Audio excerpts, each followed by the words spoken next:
On this week's episode, the Coast Guard nab a cool $240 million worth of coke. Someone's knocking on this submarine's door. And and Coast Guard Special Forces do a little training. And I'm Doug. Okay, this week's episode is devoted 100% to the Coast Guard. I want you guys to stick around because if you're in yachting and your career is not exactly an upward trajectory, this might be the answer. Trust me, you're going to be very surprised about what the Coast Guard can give you in, say, 4 or 6 short years. We are here with First Class Petty Officer Ricky Gerard, who happens to be a recruiter. We're in South Florida, obviously, and we're going to get some insight. You guys are really going to be, it's mind-blowing. But before we do that, I want to remind everybody that Renaissance, I'm hauling Renaissance out in a couple hours. Yeah, and Elite AC is going to be ripping out the whole system and putting a new one in. These guys are the number one guys to go to in South Florida. I tell you right now, if you call them, they answer the phone. That's a big win. That is a win, especially that's a when win. It's not out. That's a win-win. Win. And then don't forget about MPT. But why is MPT so important today? Because we're in the office of the company that writes the tests that you guys need to take to get yourself advanced in the industry. And we're going to talk a little bit more about that anyway. All right, yacht industry news, roll it. Okay, Chelsea, what do we got? Well, in the spirit of being in the Coast Guard office today in yacht industry news, we have 18,000 pounds of cocaine. Just so you guys know, that's got a street value of $240 million, which is crazy. So I gotta ask, Ricky, is this normal? Is this something that happens every day, or is this once every decade? What's going on? It's just something that the Coast Guard is very much known for. We're known for search and rescue, right? So this is something that happens very often, a lot more than people might think. Right now there's larger hauls like this, sometimes there's smaller hauls. Big pieces of big shipments of cocaine come in, they get broken up and then sent through. All right, so I was actually part of a team for the last 4.5 years before I started recruiting in Miami, where I would do these drug busts. Okay, I want you guys to take a 10-second look at this team here boarding a boat and blowing people up.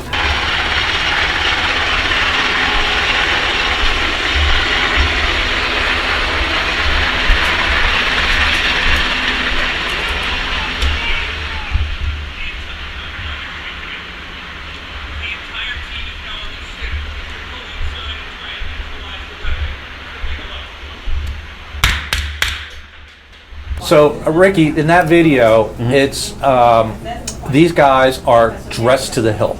Correct. Can you explain who they are? Yeah, so that's LEDET, our law enforcement detachments. So those people are actually going on to U.S. Coast Guard boats, U.S. Navy boats, Dutch Navy boats, and other navies around the Caribbean and Pacific to do this law enforcement mission.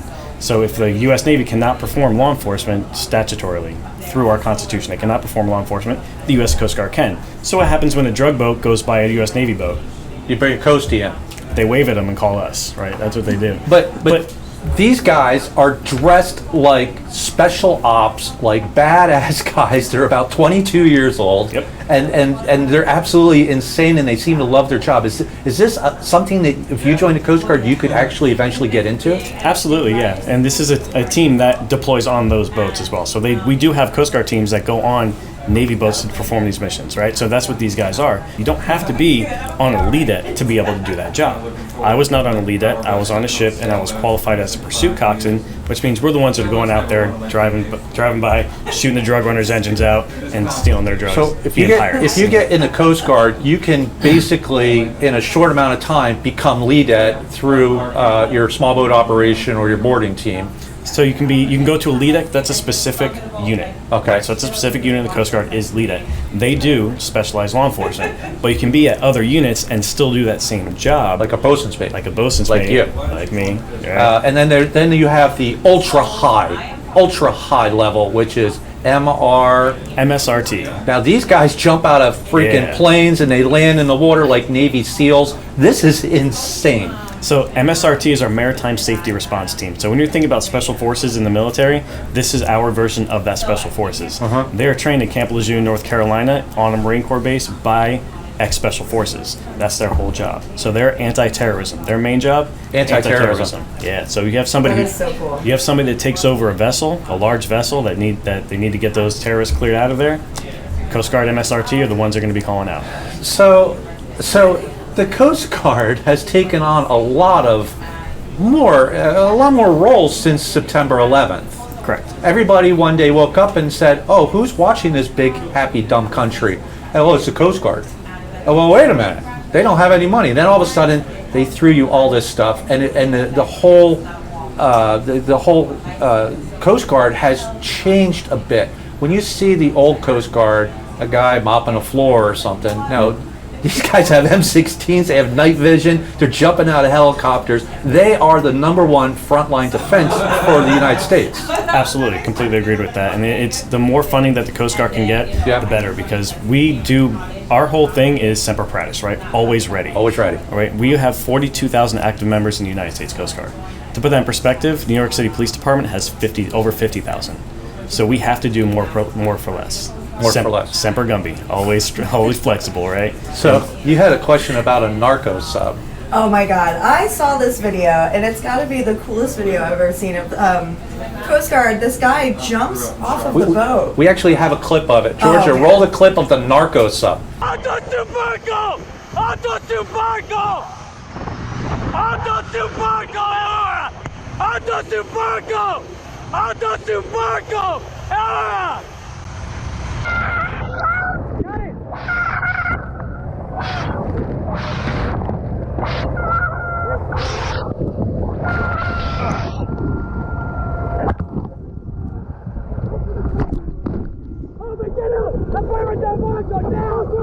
So this guy jumps onto a submarine in the middle of the ocean. How do you guys do the training for that? Yeah, so you can't train for everything, right? So you do train for specific things with search and rescue and law enforcement, and then there's some things that you just have to be smart enough to do on your own, right? There's no way that person could have called to his commander to make that decision. Game time decision. It's either do or die. You do it or you don't. He made the decision. He jumped on it, and he got the job done. And that's what we do in the Coast Guard, right? You have to be able to make those decisions at a younger age and a younger rank in the Coast Guard, because you come across situations like that where you don't have a choice. Or if you're an E3, E4 in another service, they tell you to sit down, don't talk, do what you're told. With us, you can't do that, because you're in these situations where you need to make decisions. That guy made a decision and he got the job done. You can't call back to command and say, "What do you want to do?" Correct. This guy's in a fast boat. Yep. This guy's in a fast boat, you're alongside. He decides to jump on it and bang, "Hello, are you there?" That's another good point. The Coast Guard, because they're so small, rely on a much younger crowd of people to get the job done. I mean, these people could be in their early 20s with tremendous amount of responsibility. Yes, exactly. I mean, if you think about just the coxswain in the Coast Guard, just the person who's driving the boat in command of the mission, that's an E4. That's a bosun mate third class for us. Okay. You know, if you're in any other service, the coxswain, especially in the Navy, the coxswain has to be an officer. They have to have an officer on the boat. That's a tremendous amount of responsibility that you're putting on one person. Not just the lives that you're saving, but the lives of your crew, right? And then when you think about being on yachts, the captain and the crew, you're all responsible for each other's lives. This is even more so because you're purposefully putting yourself in a life-threatening situation. So you're telling me that a 21-year-old or 22-year-old could be given command of $1 million boat with a crew, carrying guns, Absolutely. and go out on their merry way doing drug interdiction, search and rescue, and the guy's 21, 22 years old, like a BM3? Absolutely. And that's how the Coast Guard is. That's how our mindset is. That's our culture, right? We don't have the ability to not do that. We have to. And then that's why our accession standards in the Coast Guard are what they are, is so we can make sure we get quality people in, and that's my job, right? Yeah. Making sure that we get quality people in that can perform those missions, not just ones that are going to sit on the sidelines. Okay, before we ask Ricky another question, I want everybody to remember that I'm taking a 102-footer off the ship next week. We're going to film that for Hargrave, because don't forget, Hargrave will build you anything. If you want a pink motor yacht, they'll build a pink motor yacht. You have something about jacuzzis. I want a gold machine gun this time installed on the front. Gold machine gun. You'd have to join the Coast Guard for that. And by the way, Marine Data Solutions will be outfitting the new Hargrave. That's pretty cool. They have seamless internet. If you guys really are worried about the internet, it's Marine Data Solutions is your only option. They really, it's their motto of you have 99 problems on board, but the internet's not one of them, is 100% true. Okay, more questions for Ricky. Your background, we didn't really touch base on it. So you said you told us earlier you were on a 154-foot patrol boat. What was your position there? So I was a BM2 and a BM1 there. So I ranked up to BM1 there. So my positions it's a multitude of positions, just like you do in any position in the Coast Guard, right? You only have 24 people on that boat. So you can't just have one person doing one job. So for me, I was a deck watch officer. So you ran the boat? You stood watch? During my watch, yes. I was the one driving the boat, navigating the boat, running the watch, running the boat in the absence of the CO. So, and then you also were in charge of the deck crew? Correct. Yep. Okay. I was in charge of the deck crew. I was law enforcement. I was a pursuit coxswain. So I was one actually driving the boat, shooting the engines out of the drug runners. You were shooting engines out with guns? Yes, absolutely. Copper save us slugs. You can't do that on a yacht. Now, the reason I bring up a 154-foot patrol boat, which hopefully we can get on and do a show on, it's about the same size as a mid-sized yacht. Okay? You were basically in charge of the bridge watch when you were up there. You ran the small boats, and you ran the deck crew, and you occasionally shot out drug runners, outboard motors with machine guns. And search and rescue and survival systems. And how old were you when you did this? So for me, I was a little older because I joined the Coast Guard when I was 24, 25. And so at this point, I was 35 when I did that. So you were in about 8 years. Yes. 8 years, and you had all that. Yep. Sounds like a good time. I want to do that. You want to join? I think I'm too old. Here. Okay, we're going to move into Crew Corner. This is awesome. We're going to talk about what you're going to get paid in the Coast Guard because that's really what everybody cares about. So let's get into that. Let's do the cannon. Okay, Chelsea, what do we got in Crew Corner? Before we go into Crew Corner, we have to talk about Amsoil Dave. Yeah, fake oil, real show. Now, it's synthetic oil. It doubles your what does it double? Life. Amsoil Dave will do oil analysis. He will bring you fake oil, which, in case you guys didn't know, doubles the life of your oil, aka you do not have to change it as often. So, thank you, Amsoil Dave, for supporting us. Fake oil, real show. Fake oil, real show. Okay, so what's the topic?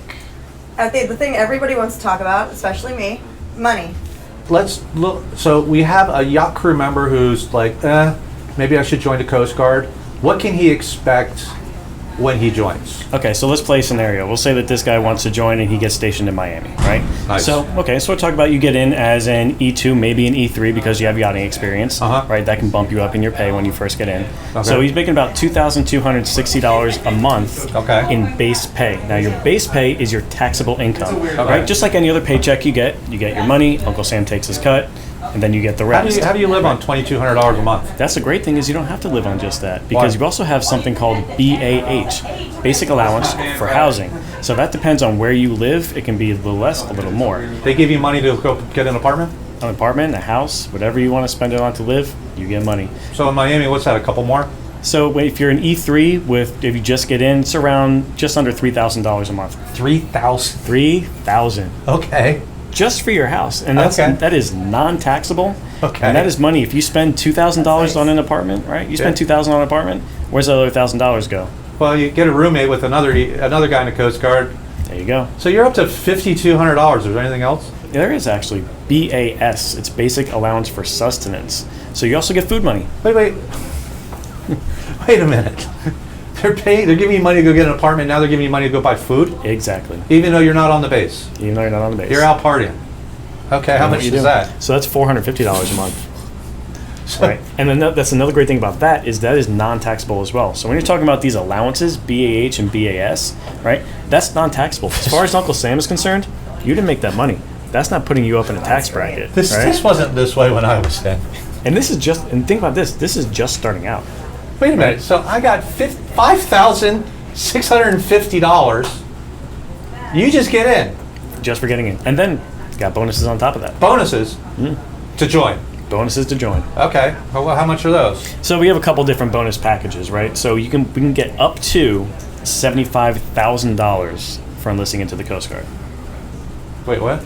Up to 75 grand. So if there's $75,000. up to, yes. So we have anywhere from $2,000. If you just join the Coast Guard, you get a signing bonus. Congrats, $2,000. When you're through the process and you're already ready to go and you say, okay, I did all the things I need to do, I'm ready to join. Cool. You want to join in 2 weeks? Yeah. 10 grand. 10 grand. You want to join in 1 month? 5 grand. And then we have enlistment bonuses from 20,000 up to 75,000 for particular jobs in the Coast Guard. What if you wanted to be like the big thing these days is electronics? What's that called in the Coast Guard? Electronics technician. Electronics technician. So let's say you're an E2 or E3. You're getting $5,600. You just got $10,000 for joining, and now you say, I want the Coast Guard to train me. I want to be an ET. Okay. How much are they going to? So if you want to go to ET, this is a guaranteed school, which means that you go directly from boot camp to your school, right? If you do that for ET, it's $65,000. You don't even have to go. You do boot camp, and then you're automatically in school. Automatically in school. Wait. Did you say 65,000? $65,000. And now not everybody goes to these schools, right? A lot of people in the Coast Guard, we go right into your first unit before you go to a school. Mm-hmm. Good thing about that is you can learn what you really want to do before you do it, before you make a decision. So if you make a decision, you want to be a bosun mate, right? Because BM1 Gerard's awesome, and I love all the kind of stuff he did. Yeah. Right? But then you go into the fleet, and you might notice a year later, like, I don't really like that job. That's not really what I thought it was. You can switch. It's very hard to switch. You're saying you have to. You're in that. Okay, so that's insane. But let's say you want to be one of those guys up in the SAR desk, a big office, a control room with all the screens, and when somebody hits that, I'm in trouble. Like, yes, this is U.S. Coast Guard. What's the nature of your distress? How much do they get? So that's operations specialist, and that's going to be a $40,000 signing bonus. 40,000. 40 grand. Okay, to talk so on the radio. I can cook. That's what I can offer. How much do I get? Okay, so depends. Do you have a culinary degree? I might. Yeah. If you have a culinary degree, that's your $75,000 bonus right there. Wait. If you don't, Wait a minute. You get $75,000 to go cooking and $75,000 to do what you're passionate about anyway. And if you don't have a culinary degree, you can still get $65,000. This is without a degree. This is just you saying, "Hey, I want to be a cook." I want to be a cook. Wait. The Coast Guard can train you to be a cook, and you still get a check for $65,000. We'll train you to be a cook. You'll get a bonus for $65,000 plus the basic allowance for housing, basic allowance for sustenance, and your taxable income on top of that. It's always the chef, the most important person on the boat. I'm not going to disagree with that. Guys, I'm sorry. The Coast Guard's not for everyone. But if you are really serious about your yachting career, you have to seriously look at this. Ricky, real quick, what are the commitments? Do you have to be in for 20 to get these bonuses? No, so there's our basic commitments for active duty service is 4 years or 6 years. Right? Okay. But we also we're talking about culinary specialists, right? Yeah. We have a new program where you can you can get in, do culinary specialist for 2 years, get a $15,000 bonus, and then you can transfer to another rate, which is really hard to do in the Coast Guard, honestly. In other services, they transfer around a lot. For us, we spend so much money and so much effort training you to do your job, and your job is a multitude of things. So you're not just getting trained for one job, you're getting trained for multiple. So it's very hard to switch over from one to the other, unless you do this program. You do this program, you cook for 2 years, you get 15 grand, you go to the top of the list of whatever school job you want after that. So regardless of what you decide that you want to study in the Coast Guard, it sounds like even if it's 4 or 6 years, you're coming out with a multitude of skills that will assist you heavily in yachting. And education. And life in general. So, guys, I know we're a yacht show, but I want you guys to give you blah, blah, blah, blah, blah. So, guys, you really should take this into consideration. Let me just break this down real quick for you. You're 22 years old. You can join the Coast Guard, make $5,600, which only $2,200 is taxable. It's depending on what you do. You sign up for 4 years. 4 is the minimum. They could give you up to a check for $75,000. Even if you didn't want to do that, you want to do something else, they're giving you a check for $10,000 just to go in quickly. You get training. You get healthcare. Healthcare is a huge one. You just go wherever you go. You give this card. Does your family get it? Your family gets it too. Pay absolutely nothing for you or your family. Zero healthcare. Zero dental. You're getting $5,600 a month. You're getting bonuses up to $75,000 just for doing it. You only have to be there for 4 years. That's college. 4 to 6 years. Some kids go out of college basket weaving. They get nothing. And let me Underwater explain. basket. If you want to be in yachting, this is the fast track to being a captain. I guarantee you. I'm going to give you an example. Some guy was a bosun's mate. He got out of the Coast Guard. A year and a half later, he was running a 106-foot globe-trotting yacht. He's been a captain ever since he was 26 years old. That was me. I was going to say, I wonder who that was. Well, but listen, I'm not bragging, but I'm just trying to make a point. Owners want ex-Marines flying their corporate jets, and owners want ex-Coast Guard running their yachts. I know so many guys in the Coast Guard is literally just went from here to there, captain. No big deal. I mean, it's something to seriously consider while you're sitting on that yacht worrying about all the problems that yachts have, because you're going to come out lean, you're going to come out trained, you're going to be the top of your game. Anybody else on that boat, you're going to be so far ahead. And just to put USCG on your resume gets you the job. Okay, gang, we're going to wrap this up. Listen, I'm not telling everybody to join the Coast Guard because it's not for everyone. I mean, they are an elite service, and they don't take everyone. Oh, see, that's why I'm not going to join. No, we're going to sign her up in a minute. But you know what? Come see Ricky at the Hollywood office of the United States Coast Guard Recruiter. It's 15 minutes from Fort Lauderdale. Just sit down and talk to them. See what they got to offer. I mean, this is some serious money and some serious training for free. I mean, they're giving you everything. All you got to do is give them a few years. Ricky, in closing, you've been in the Coast Guard for 13 years. Correct. I mean, give me some of the highlights of, I mean, you obviously love it. But Yeah, I do. But, yeah, go ahead. Give me some of the things that were like, really cool. Yeah, so just really quickly, a few things. There's so many that it's really hard to do in 30 seconds, but I'll try my best, right? Yeah. All right, so travel, adventure, right? I was stationed in Kodiak, Alaska. I went to Japan. I went to Hawaii, Dutch Harbor. You guys seen the Deadliest Catch show? Yeah. We were up there with them. When I was on my last ship, going through all throughout the Caribbean, everywhere from Miami, Key West, Puerto Rico, Guam, all the way from Guam on the other side, but Turks and Caicos, right? Bahamas, Aruba, Curacao, all of these places that people spend thousands of dollars a year to go to. I got to go do my job and then get paid to do that, right? Search and rescue, actually picking somebody up out of the water and saving that life. I wish that I can really explain what that feels like, because that would be great as a recruiter, right? Yeah. But I can't. It's inexplainable how good that feels to save that person's life and affect that person's entire world around them. They're their mother, they're a son, they're a daughter, they're a cousin. It's just insanely, no matter what you do in the Coast Guard, right, you're going to be doing something positive. You're going to be helping, and you're going to get excited just like I am, right? And you're going to want to be a recruiter and help people out and get them into this service, and so they can have the experiences that I've had, the life experiences, the adventure, the money, the education, and on top of it, the job satisfaction.